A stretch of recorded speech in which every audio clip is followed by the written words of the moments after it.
to cancel out. Previously, there was no noise, so why make some? So our first step of processing is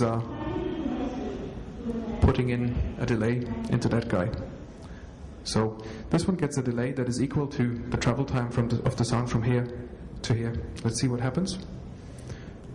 Quarter of a cycle. This guy is still waiting. Now it will start to play. Half of a cycle. 3/4. Full cycle. Oops. So now everything here is exactly on top of one another, exactly in phase, because this guy has waited for that sound, clear. And on the other side it happens to be cancelling each other out, so it's doing the opposite thing. So obviously we've missed one thing, so we could just say, hey, turn the whole thing around. Don't forget, I'm lazy. I want to switch. Flick switches, not lift stuff around. So I just polarity reverse that one, because then it's going to do the right thing. So same thing. Rear one waits. Rear one starts working, but it's doing everything the other way around. And now we have cancellation to the rear and addition to the front. This is what we wanted. This is how the basic carded arrangement works with any kind of box, any kind of brand, doesn't really matter. So after having thought through this and after having drawn pictures for quite a few hours, I thought, hey, we still have the parking lot. Let's try that out. Yeah? And in order to give you a good comparison, I always took 3 boxes. So we'll have compare different things that all use 3 boxes. Just to see, okay, what can we do with 3 boxes? What is the result? What are the differences, maybe? So I took my 3 boxes, stacked them up, but we still need the physical separation. We still need the offset, because now in this plane, well, they're all in the same position. So in this case, I needed to lift something. I had to flip one around to create the offset that we were talking about. Now again, this will equal 1/4 of a wavelength for a given frequency, depending on the depth of the box, and I don't know it by heart, but it's about 80 centimeters, so that's about 1/4 of a wavelength for 100 Hertz or slightly below. Now, the processing that I put onto that is the one that we just discussed. I have a delay and a polarity reversal here, and nothing here, and otherwise they're all getting the same signal, with the exception of that. So I did my same experiment. I measured in the front 6 meters, and I measured 6 meters behind it, and this is what came out of it. And all of a sudden, hey, boom, there's quite a significant separation in level between front and back. So front, back, and without counting the lines, but you can see this is 10 dBs, 20 dBs, that's 15 to 20 or partially even 25 dBs of level difference between front and back, just by doing this. Basically by finding the right delay time for that guy. That's quite impressive. So that's very, very directional. If you walk behind that, it's in direct comparison to the front, it seems like it's turned off. So that is really doing what we wanted. Loud in the front, quiet in the back. However, that is just looking at it from a front to back perspective. And usually to a loudspeaker there's more than just people standing directly on axis and directly behind. In fact, usually most of the people don't stand or sit directly on axis, they sit off axis somewhere. So what we're interested in is the behavior all around the loudspeaker, the whole 2-dimensional dispersion in the horizontal, because that tells us whether everybody is or is not getting the same sound or the same effect in this case. So as it happens, there was a turntable in the parking lot. As it happens, it found its way below the stack, so I did the little experiment. And this time I did it as polar plots, because it lets us see the typical shapes a little bit better. So this is the result of the measurement with this exact configuration. You can see for different third octave bands, and indeed, one line is 6 dB. You see that there's a really, really nice pattern. So for the higher frequencies, it's even exactly cardioid. For the lower ones, it's more like a wide cardioid, but it's still very directional. The only thing that you could maybe see is, okay, there's a slight deviation in the directivity once you come past whatever 40 degrees off axis or something. So you can see that those lines separate a little bit. It's a couple of dB in difference. So what this means is the tonality will be a little bit different when you walk around it. So when you put pink noise through that, and I did that, and you walk around it, it sounds a little bit like a flanging effect. It's getting quieter once you come to the back, but it's flanging a little bit because it's changing the tonality. Still really working solution, and you can do that with pretty much every box if you can figure out the processing. You just have to be careful with that. All right, so this would be our typical generic cardioid arrangement. Now, this is why I took 3 boxes, because many people use it with 3. There's a question, sir? Okay. DNB offers something very similar. It looks very much the same.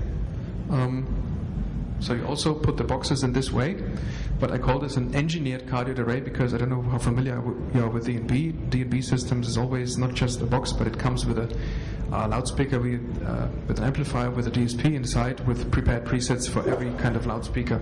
And there's one, amongst others, that also facilitates a cardioid dispersion out of a stack of 3 loudspeakers such as this one, just as we've seen before. Only this time the processing on the lower one is more elaborate. This is why I called it phi of f, because obviously this offset will only equal 1/4 of a wavelength for one given frequency. And we've seen the frequency response of the rear loudspeaker changes in relation to the front one. So the higher base frequencies are a little bit more attenuated than the lower ones, and if you take all those things into account, you end up with quite a bit more complex processing than just delay and polarity reversal. This is what our R&D guys did, and the question, of course, is: all right, so they made the fancy version. What's the difference? And you will find this not only from DNB, you will find whatever Maya M3D sub or CD18 or you name it. There's many manufacturers who offer either a one-box solution or some sort of preset where you can stack multiple boxes. And the difference could be as follows. I don't know about the others, but that's the difference in this case. Say measurement, and you could say, hey, wait a minute. The other guys with a generic approach, you did this on the rear side, so it had almost 25 dB of separation at 100 Hertz, so slightly above, and here it's only sort of 18 or so, or 16. Why did they do that? Why did they skimp on the rearward attenuation? Isn't that what makes it great? Well, the thing is, what you want towards the stage, or what you want on stage, the result should be, one of the results should be, okay, we need a quiet stage, but truly what you want is the greatest possible gain before feedback. And you tend to get that when you have a flat frequency response, because otherwise something always sticks out. And in this case, we reduced sort of the 10 dB ripple, if you want to call it that, to a 3 dB ripple. So now we have a really, really flat frequency response behind.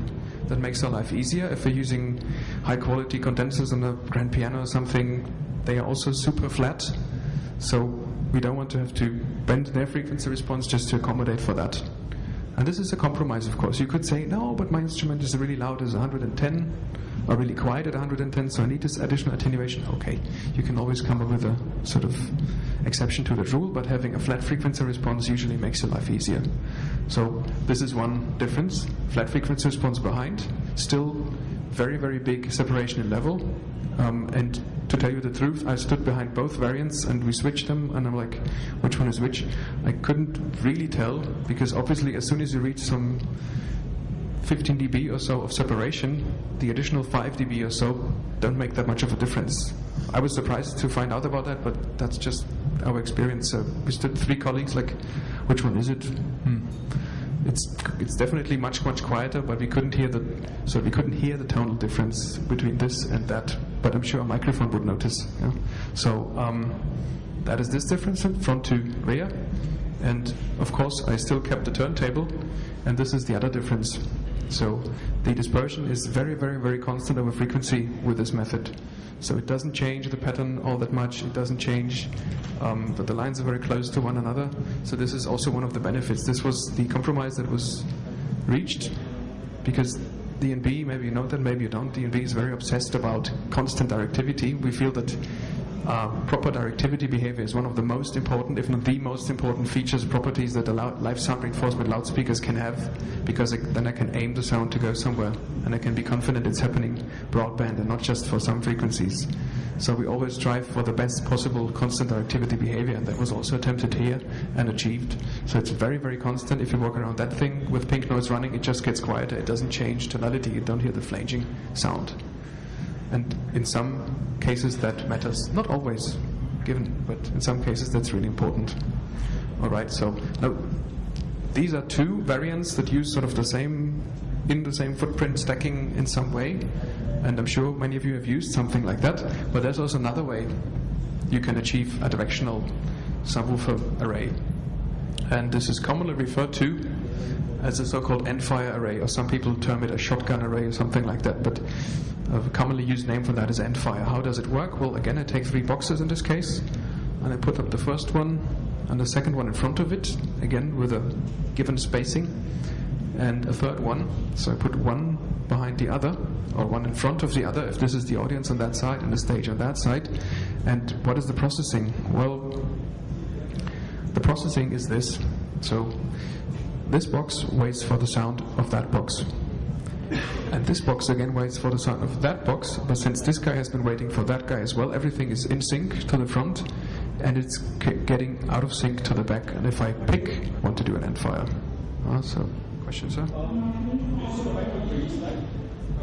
Let me see whether I can do that. Yes, I can. This one? We're talking about the rear, since we're talking about cardio and subwoofer array, we're talking about the rear frequency response and the rear. What happens to the front response? Does it increase 3 times, or is it well, just 1.5? If you wait for one slide, we will see that, because you couldn't know that. But the second question that I have is, in this response that we see, this is typically a one-note sub that we're talking about, because if you look at the passband response of the front, it is typically only between 60 and about 90 that it's really more plus 3 dB variant. The rest is all minus 6 dB, minus 10 dB below. Yeah, but that doesn't really matter, because any kind of response that the sub has will reflect with the same relationship in here. So no, but if you have a more flatter response towards the low end, would that similar? The relationship per frequency would be the exact same. So you can sort of multiply this response, or you can multiply a completely flat response with any response you desire. If you set up the same kind of box in that fashion, you will always end up with this relationship regardless of the individual response. So it's just a multiplication of what the arraying and processing does with whatever the box has on its own. So the frequency you're talking about is so because we are talking here about the relation between front and back in level, and if this is completely flat, then you would still have, I don't know what that is, about 10 dB just like here. So if it's really like this, the response, then the relationship would be down here between front and back. So it's really just sort of flat multiplied with what the arraying does, multiplied with what a single box has as a front or rear response. So this response of the front blue line is a response of the total array, is it? It's everything switched on and you measure in the front, and everything switched on, of course, and you measure in the back, because that's what you want to see. How does it behave towards the front and towards the back? That is what you want to see. And yes. The 6 meters I took in this case from the front and from the rearmost box. Yeah, and I took 6 meters because it will be simple, because this, what we see here, this is the far field polar pattern. No? So the 2-dimensional response will be like that regardless how far you go away. And you're right, you mustn't be too close to measure those, but I couldn't go much farther than 6 meters before I went into reflection, and 6 meters is at least some distance away to, in this particular location, to be as far away as I could be. It gets a little bit more tricky with those spread out arrangements, but the other one was much smaller, so just half the dimension. So there was a compromise on measuring, but I'm sure the basic thing would be still there. It would maybe change a little bit in its shape, but the basic phenomenon would still be there, because that's just how the interference effects work. Okay, but the question was, after having looked at this, how does it compare, let's say, to the front? Because somebody will put the hammer down on the system in the end, and the interesting question is, okay, so front to back all around, yes and fine, but is there maybe one that is louder than the others?